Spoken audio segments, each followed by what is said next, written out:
Hong Kong की एक business trip खत्म करने के बाद बेथ एमहॉफ अमेरिका लौट रही थी। उसकी तबीयत कुछ ठीक नहीं थी।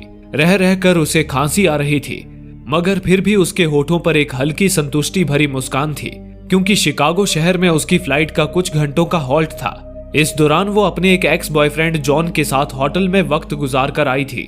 कुछ ही देर बाद अपने शहर मिनियापोलिस की अगली फ्लाइट लेकर वो घर पहुंची, जहां उसका पति मिच अपने स्टेपसन क्लार्क के साथ बेसब्री से उसका इंतजार कर रहा था। क्लार्क बेथ को देखते ही उसके सीने से लग गया। इसी दौरान दूसरी ओर दुनिया भर में कुछ अजीब घटनाएं हो रही थी। हांगकांग, लंदन और टोक्यो से लोगों की रहस्यमयी मौतों की खबरें आने लगी।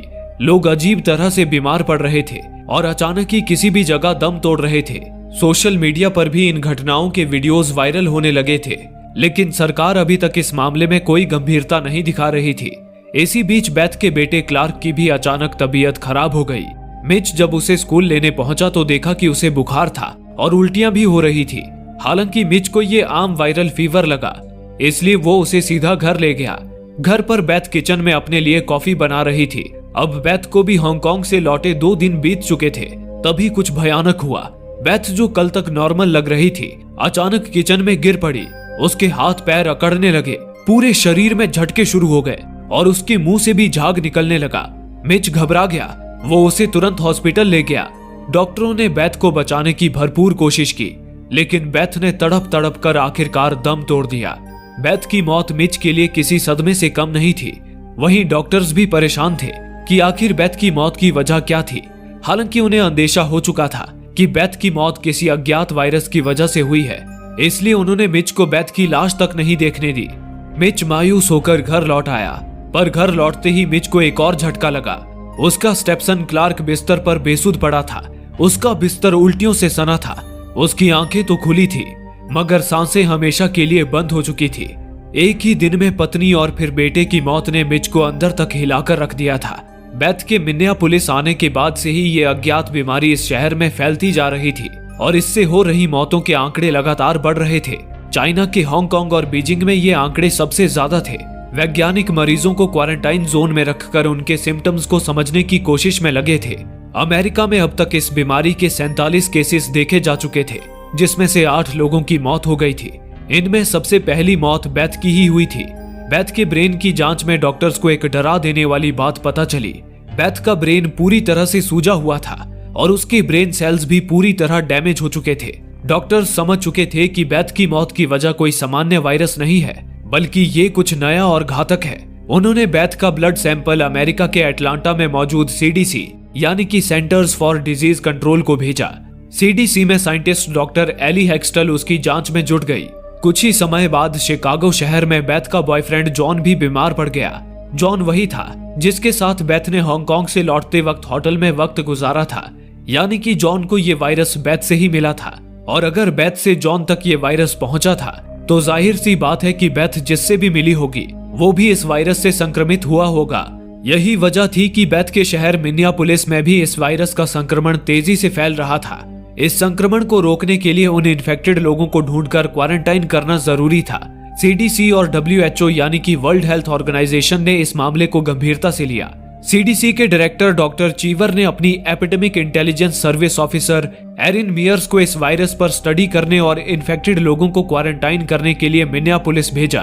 वहीं WHO ने अपनी एक काबिल एपिडेमियोलॉजिस्ट यानी कि महामारी विशेषज्ञ डॉक्टर लियोनोरा ओरांटिस को चाइना के हांगकांग शहर भेज दिया, क्योंकि हांगकांग में ही इन्फेक्शन रेट सबसे ज्यादा था और बेथ भी हांगकांग से लौटने के बाद ही वायरस से संक्रमित हुई थी। इसलिए WHO को शक था कि ये वायरस जरूर हांगकांग से ही आया है, और अगर उन्हें इस बात का पता चल जाता है कि वायरस कहां से कैसे फैलना शुरू हुआ तो इस वायरस का इलाज ढूंढ पाना आसान हो सकता था।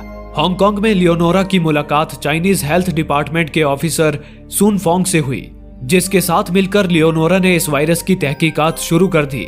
इस खोजबीन में बेथ उनके लिए एक अहम कड़ी थी। लियोनोरा ये जानना चाहती थी कि हांगकांग में बेथ किन किन लोगों से मिली थी, ताकि ये पता चल सके कि उसे ये वायरस किसने दिया।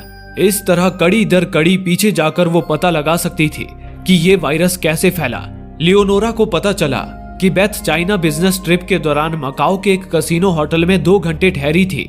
लियोनोरा सुन फोंग के साथ उस कसिनो होटल के CCTV फुटेज खंगालने लगी। वहीं दूसरी ओर एरिन ने इस वायरस पर थोड़ी रिसर्च करने के बाद मिनियापोलिस शहर के अधिकारियों के साथ एक मीटिंग की, जहां एरिन ने खुलासा किया कि ये नया वायरस बहुत ही ज्यादा घातक है, क्योंकि ये रेस्पिरेटरी और फॉमिट्स दोनों ही तरीके से फैल रहा है। ये सुनकर अधिकारियों ने सवाल किया कि रेस्पिरेटरी और फॉमिट्स का मतलब क्या है। इस पर एरिन ने उन्हें समझाया, रेस्पिरेटरी का मतलब है कि ये वायरस श्वसन तंत्र जैसे कि फेफड़े को प्रभावित करता है। इसका सीधा मतलब ये है कि जब कोई संक्रमित व्यक्ति खांसता या छींकता है तो उसके शरीर में मौजूद ये वायरस हवा के जरिए उसके आसपास मौजूद लोगों में भी फैल सकता है। और फॉमिट्स का मतलब कि अगर संक्रमित व्यक्ति किसी चीज को छूता है, जैसे दरवाजे के हैंडल, मोबाइल, पैसे, बस की सीट इत्यादि को, तो ये वायरस उसकी सतह पर रह जाता है। और अगर कोई स्वस्थ व्यक्ति उस चीज को छू ले तो ये वायरस उसमें भी फैल जाता है। एरिन बताती है कि औसतन व्यक्ति हर रोज लगभग 2 से 3 हजार बार अपने चेहरे को छूता है, इसलिए इस वायरस के फैलने का खतरा काफी ज्यादा है। एरिन आगे समझाती है कि इस वायरस के फैलने की रफ्तार इसके रिप्रोडक्टिव रेट पर निर्भर करता है, यानी कि इस वायरस से संक्रमित एक व्यक्ति कितने लोगों को इन्फेक्ट करता है, और इस बात पर भी कि ये वायरस निर्जीव चीजों की सतह पर कितने समय तक जीवित रह पाता है। आगे एरिन बताती है कि किसी आम फ्लू का रिप्रोडक्टिव रेट 1 होता है, स्मॉल पॉक्स का 3 और पोलियो का 4 से 6, यानी कि आम फ्लू एक व्यक्ति से केवल एक ही व्यक्ति तक फैलता है। वैसे ही स्मॉल पॉक्स का एक मरीज औसतन 3 लोगों को इन्फेक्ट कर सकता है और पोलियो का एक मरीज 4 से 6 लोगों को इन्फेक्ट कर सकता है। हालांकि इस वायरस का रिप्रोडक्टिव रेट अब तक सामने नहीं आया था, पर सीडीसी की लैब में डॉक्टर हेक्सटल पूरी शिद्दत से इस वायरस की जानकारी जुटाने में लगी थी। वहीं सीडीसी में कुछ अधिकारी ये दावा कर रहे थे कि ये वायरस एक बायोलॉजिकल वेपन हो सकता है। बायोलॉजिकल वेपन यानी कि जैविक हथियार ऐसे वायरस, बैक्टीरिया या टॉक्सिन होते हैं जिनका इस्तेमाल बीमारियां फैलाकर दुश्मन देश को कमजोर करने के लिए किया जाता है। हालांकि इसके कोई ठोस सबूत नहीं मिले थे। सरकार ने अब तक इस वायरस के बारे में आम लोगों को नहीं बताया था, क्योंकि इससे लोग पैनिक हो सकते थे। इसी दौरान एरिन बेथ के ऑफिस पहुंची।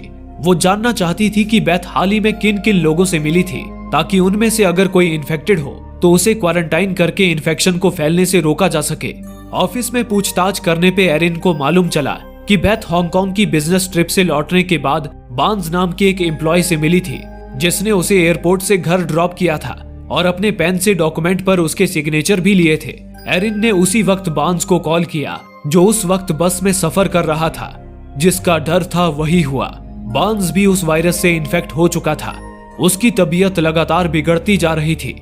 एरिन ने उसे खबरदार किया कि वो दूसरे लोगों से ना मिले और तुरंत किसी एकांत जगह पर जाकर उनका इंतजार करे। लेकिन तब तक काफी देर हो चुकी थी, क्योंकि बार्न्स इस दौरान काफी लोगों से मिल चुका था और उसने कई जगहों को टच भी किया था, यानी कि अब उन लोगों में भी वायरस फैलने वाला था। एरिन जब तक बार्न्स तक पहुंची तब तक उसकी हालत बहुत ज्यादा खराब हो चुकी थी। उसने फौरन उसे अस्पताल पहुंचा दिया। इसके बाद एरिन बेथ के हस्बैंड मिच से मिली। बेथ की मौत के बाद से ही मिच को अस्पताल के क्वारंटाइन जोन में रखा गया था। लेकिन आश्चर्य की बात थी कि बेथ के संपर्क में आने के बावजूद मिच के अंदर वायरस के कोई लक्षण दिखाई नहीं दे रहे थे। दरअसल मिच की किस्मत अच्छी थी कि वो इस वायरस से पूरी तरह इम्यून था, इसलिए बेथ के संपर्क में आने के बावजूद अब तक उसे कुछ नहीं हुआ था। एरिन ने मिच को जब ये बताया तो उसे भी ताज्जुब हुआ। एरिन और मिच की बातचीत में ये बात भी सामने आई कि बेथ की फ्लाइट का शिकागो में हॉल्ट था। इस दौरान वो अपने बॉयफ्रेंड जॉन से मिली थी। ये जानकर कि बेथ उसे चीट कर रही थी, मिच का दिल तड़प उठा। इसी दौरान दूसरी ओर डॉक्टर एली ने इस वायरस की पहचान करने के लिए उसका सैंपल यूनिवर्सिटी ऑफ कैलिफोर्निया के एक वायरोलॉजिस्ट डॉक्टर इयान ससमैन को भेजा था। तब ससमैन ने पता लगाया कि ये एक नोवल वायरस है, यानी कि ये एक नया वायरस था जो इंसानों में पहले कभी नहीं पाया गया था। उन्होंने इसे MEV1 नाम दिया। हेक्सटल ने आगे रिसर्च कर इस वायरस के बारे में और जानकारी जुटाई और डॉक्टर चीवर को बताया कि ये वायरस 2 अलग अलग वायरस के जेनेटिक मटेरियल से मिलकर बना है, जिसमें से एक वायरस चमगादड़ में पनपता है और दूसरा सुअर में। किसी घटना से उन दोनों जानवरों में पाए जाने वाले वायरस मिलकर एक हो गए और ये नया वायरस MEV1 बना। हेक्सटल बताती है कि ये वायरस इंसान की श्वसन तंत्र और दिमाग दोनों को प्रभावित करता है। ये कोशिकाओं यानी कि सेल्स से ऐसे जुड़ जाता है जैसे कोई चाबी ताले में फिट हो जाती है। उसके बाद ये बेहद कुशलता से शरीर पर हमला करता है। मरीज में 24 से 48 घंटों के भीतर इस वायरस के लक्षण दिखाई देने लगते हैं। पहले तो मरीज में तेज बुखार, सिर दर्द, खांसी जैसे लक्षण दिखाई देते हैं, पर धीरे धीरे उन्हें सांस लेने में दिक्कत होने लगती है। उन्हें उल्टियां आने लगती हैं। दिमागी दौरा पड़ता है और उनकी मौत हो जाती है।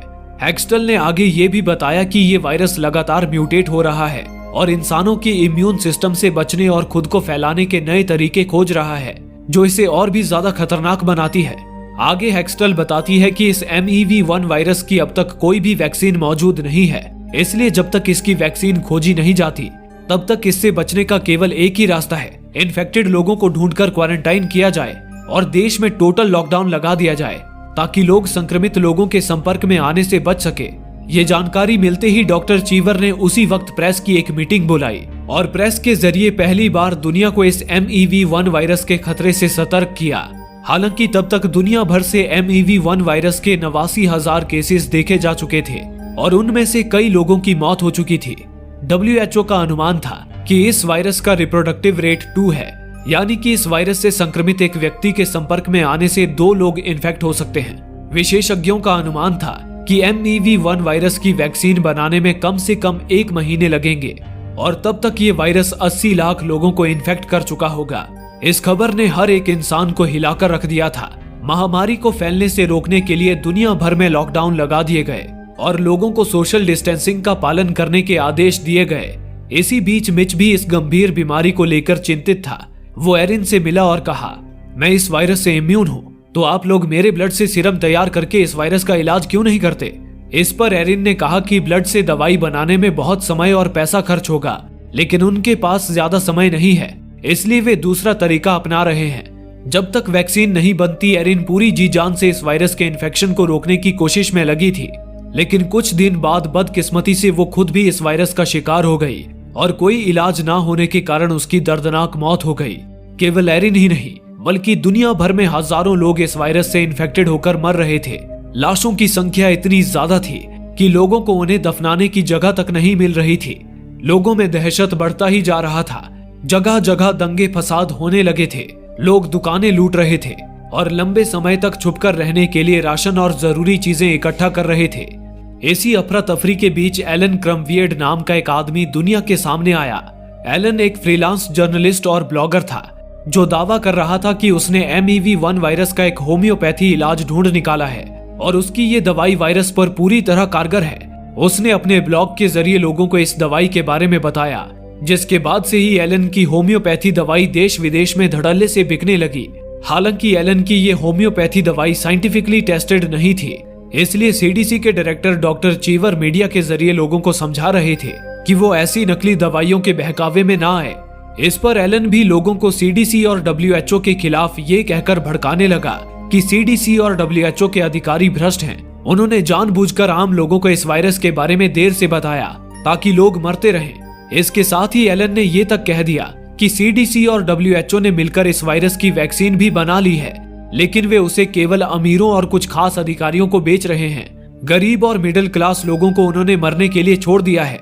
इस मामले में डॉक्टर चीवर और एलन के बीच न्यूज चैनल में बहस भी हुई, जिसमें डॉक्टर चीवर ने एलन के आरोपों को खारिज करते हुए कहा कि आम जनता पैनिक ना हो, इसलिए उन्होंने जनता से इस खतरे को छुपाया था। और रही बात वैक्सीन बनाने की, तो वैक्सीन बनाने के लिए वे पहले ये पता लगाने में जुटे हैं कि ये वायरस आया कहां से। चीवर ने जनता को ऐसी फर्जी दवाइयों के चक्कर में ना आने की सलाह दी और वैक्सीन के आने तक अपने अपने घरों में सुरक्षित रहने को कहा।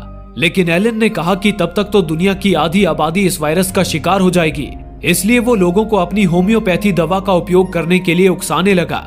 डरे हुए लोगों ने इंतजार करने के बजाय एलन की दवाई पर भरोसा करना मुनासिब समझा। लोग घंटों लाइन में लगकर एलन की होम्योपैथी दवाई खरीद रहे थे और स्टॉक खत्म हो जाने पर लोग इस दवाई के लिए एक दूसरे से छीना झपटी करने पर भी उतारू हो जा रहे थे। हालांकि फिर बाद में मालूम चला कि एलन की ये दवाई एक स्कैम थी। ये दवाई MEV-1 वायरस पर बिल्कुल भी असरदार नहीं थी, लेकिन अब तक एलन अपनी नकली दवाई बेचकर बहुत सारे पैसे कमा चुका था, इसलिए कानून से बचना उसके लिए कोई बड़ी बात नहीं थी। इसी दौरान दूसरी ओर लियोनोरा अब तक ये पता लगाने में कामयाब नहीं हुई थी कि बेथ इन्फेक्ट कैसे हुई थी। इसी खोजबीन के दौरान इंटरनेट पर एक और अफवाह फैली थी कि अमेरिका और फ्रांस ने सीक्रेटली इस वायरस का इलाज ढूंढ लिया है, लेकिन वे उसे दूसरे देशों के साथ बांटना नहीं चाहते। ये खबर जब लियोनोरा के साथ काम कर रहे सुन फंग तक पहुंची तो उसे बहुत ज्यादा गुस्सा आया, क्योंकि उसके गांव में बहुत सारे लोग इस वायरस का शिकार हो चुके थे, यहाँ तक कि उसकी माँ भी। पर सुन फंग उन्हें बचाने के लिए कुछ नहीं कर पा रहा था। सुन फंग को जब और कोई रास्ता नजर नहीं आया तो उसने अपने कुछ साथियों के साथ मिलकर लियोनोरा का ही किडनैप कर लिया और उसे अपने गांव ले आया। सुन फंग लियोनोरा को गांव के एक बड़े से हॉल में ले आया जहां बच्चे, बूढ़े और बाकी स्वस्थ लोगों को संक्रमित लोगों से दूर आइसोलेशन में रखा था। लेकिन सुन फंग को डर था कि उसके गांव के लोग ज्यादा दिन इस इन्फेक्शन से बचे नहीं रह पाएंगे, इसलिए वो लियोनोरा को छोड़ने के बदले अमेरिका से वैक्सीन की मांग कर रहा था। इसी बीच दूसरी ओर सीडीसी से एक और बुरी खबर आई। MEV-1 वायरस का वैक्सीन बना रही डॉक्टर हेक्सटल को पता चला कि ये वायरस म्यूटेट होकर और ज्यादा खतरनाक हो चुका है। इसका रिप्रोडक्टिव रेट भी बढ़ गया था, जिससे अब ये एक इंसान से 2 लोगों की बजाय 4 लोगों में फैलने वाला था। इस खबर ने हेक्सटल और डॉक्टर चीवर के दिल में दहशत पैदा कर दी। इस वायरस की वैक्सीन की टेस्टिंग में कई जानवरों की जान जा चुकी थी, लेकिन हेक्सटल को अब तक वैक्सीन बनाने में कामयाबी नहीं मिली थी। हेक्सटल को उन जानवरों के लिए अफसोस तो था, पर वो किसी भी कीमत पर इस वायरस की वैक्सीन बनाना चाहती थी। हेक्सटल ने दिन रात एक कर दिया और आखिरकार उसका बनाया एक वैक्सीन काम कर गया था। उसने जिस वायरस से संक्रमित बंदर को वैक्सीन दिया था वो बिल्कुल स्वस्थ हो गया था। हेक्सटल इस कामयाबी से खुश तो थी, लेकिन ह्यूमन ट्रायल्स के बिना हेल्थ डिपार्टमेंट इस वैक्सीन को अप्रूव नहीं करने वाला था। पर अगर हेक्सटल ह्यूमन ट्रायल्स के लिए रुकती तो कई महीने और बीत जाते और तब तक ना जाने कितने और लोगों की मौत हो जाती। लोगों को बचाने के लिए हेक्सटल ने अपनी ही जान दांव पर लगा दी। उसने उस वैक्सीन को खुद पर ही इंजेक्ट कर लिया और एक हॉस्पिटल में चली आई। उस हॉस्पिटल में हेक्सटल के पिता एडमिट थे, जो खुद इस वायरस से संक्रमित थे और जिंदगी और मौत के बीच झूल रहे थे। हेक्सटल जानबूझकर अपने पिता के संपर्क में आ गई, ये देखने के लिए कि क्या वैक्सीन लेने के बावजूद वो वायरस से इन्फेक्ट होती है या नहीं। खुशकिस्मती से अपने संक्रमित पिता के संपर्क में आने के बावजूद उस पर वायरस का असर नहीं हुआ, मतलब हेक्सटल की बनाई वैक्सीन कारगर थी। हेक्सटल की इस जांबाजी की बदौलत हेल्थ डिपार्टमेंट ने उसकी वैक्सीन को मंजूरी दे दी, जिसके बाद इस वैक्सीन का फॉर्मूला दुनिया भर में भेज दिया गया। लेकिन अब सवाल था कि सबसे पहले ये वैक्सीन किन लोगों को दिया जाए। इसका फैसला हेल्थ डिपार्टमेंट ने लॉटरी व्हील से किया। उन्होंने डेट ऑफ बर्थ के मुताबिक लोगों को वैक्सीनेशन के लिए चुना। लॉटरी में पहला डेट ऑफ बर्थ 10 मार्च आया, यानी कि सबसे पहले 10 मार्च के दिन पैदा हुए लोगों को वैक्सीन दिया जाना था। इसी तरह लोगों के डेट ऑफ बर्थ के मुताबिक वैक्सीनेशन की प्रक्रिया शुरू हो गई। इसी दौरान चाइना में लियोनोरा अब भी सुन फंग के गांव में थी। अब उसे मासूम बच्चों से लगाव हो गया था, इसलिए वो खुद उन तक वैक्सीन पहुंचाना चाहती थी। हालांकि सुन फंग ने लियोनोरा को बहुत ही हिफाजत से रखा था, पर WHO के आगे लियोनोरा ने ऐसे दिखाया जैसे सुन फंग बहुत ही खतरनाक है। इस झांसे से WHO को लियोनोरा की रिहाई के बदले सुन फंग को वैक्सीन देनी ही पड़ी। WHO का एक अधिकारी लियोनोरा को सुन फंग के चंगुल से छुड़ाकर वापस अमेरिका ले जाने लगा। इस दौरान लियोनोरा खुश थी कि सुन फंग के गांव को वायरस से आजादी मिल जाएगी, लेकिन तभी अधिकारी ने लियोनोरा को बताया कि उन्होंने सुन फंग को बेवकूफ बना दिया। उन्होंने उसे नकली वैक्सीन थमा दी। ये जानकर लियोनोरा का दिल तड़प उठा। वो उसी वक्त सब छोड़ छाड़ कर सुन फंग के गांव वापस लौट गई, ताकि उन्हें सच्चाई बताकर सही इलाज मुहैया कराने में उनकी मदद कर सके। आज इस वायरस को दुनिया में आए 135 दिन हो चुके थे। इस वायरस से अब तक लगभग 2.5 करोड़ से भी ज्यादा लोगों की मौत हो चुकी थी। कईयों के घर उजड़ गए थे। हालांकि वैक्सीन के आ जाने से हालात काबू में थे, पर ऐसा मुमकिन हो पाया था उन जांबाज साइंटिस्ट्स और डॉक्टर्स की बदौलत, जिन्होंने इस बीमारी से लड़ने के लिए अपनी जान दांव पर लगा दी। जहां एक और एरिन जैसे वीर मेडिकल ऑफिसर्स वायरस को फैलने से रोकते हुए शहीद हो गए, तो वहीं एली हेक्सटल जैसे साइंटिस्ट ने अपनी जान की बाजी लगाकर सही समय पर वैक्सीन बनाया। इसके साथ ही आम लोगों ने भी लॉकडाउन, क्वारंटीन और सोशल डिस्टेंसिंग जैसे नियमों का सख्ती से पालन किया। हालांकि इस दौरान एलन जैसे पैसों के लालची लोग नकली दवाई बनाकर लोगों को गुमराह करते रहे, पर लोगों ने समझदारी से काम लिया, जिसकी बदौलत इंसान MEV-1 वायरस से जीत हासिल कर पाए। अब अंत में केवल ये सवाल रह गया कि ये MEV-1 वायरस आखिर आया कहां से था। खुशकिस्मती से WHO ने इसका पता लगा लिया था। दरअसल इस महामारी की शुरुआत चीन के एक घने जंगल से हुई। एक संक्रमित चमगादड़ गुफा से निकलकर एक केले के पेड़ पर जा बैठा और अपने दांतों से केले का एक टुकड़ा नोच लिया। उड़ान भरते समय वो टुकड़ा उसके मुंह से छूटकर एक पिग फार्म में जा गिरा, जहां एक सुअर ने इसे खा लिया। इस दौरान वायरस सुअर के शरीर में फैल गया, खासकर उसके दांतों और मुंह में। कुछ समय बाद इस सुअर को एक रेस्टोरेंट में भेज दिया गया, जहां एक शेफ उसे तैयार करने के लिए साफ कर रहा था। जब शेफ ने सुअर को छुआ तो वायरस उसके हाथों पर चिपक गया। उसी समय शेफ को रेस्टोरेंट में आए एक खास मेहमान से मिलने बुलाया गया। जल्दबाजी में उसने अपने हाथ धोने के बजाय अपने एप्रन से पोंछ लिए और सीधे उस मेहमान से हाथ मिलाया। ये मेहमान कोई और नहीं बल्कि बेथ एमहॉफ थी, जो बिजनेस ट्रिप के लिए हांगकांग आई थी। बस यही वो पल था जब MEV-1 वायरस इंसानों में दाखिल हुआ और इस घटना के साथ फिल्म यहीं समाप्त हो गई। दोस्तों, आप में से काफी लोगों का कहना है कि हमारे वीडियोस आप तक नहीं पहुंच पा रहे हैं। उसके लिए आप सब्सक्राइब बटन को दबाने के बाद नोटिफिकेशन के बेल आइकन पर क्लिक करें और ऑल का ऑप्शन सिलेक्ट कर लें ताकि हमारी सारी वीडियोस की नोटिफिकेशन आप तक पहुंच सके। धन्यवाद।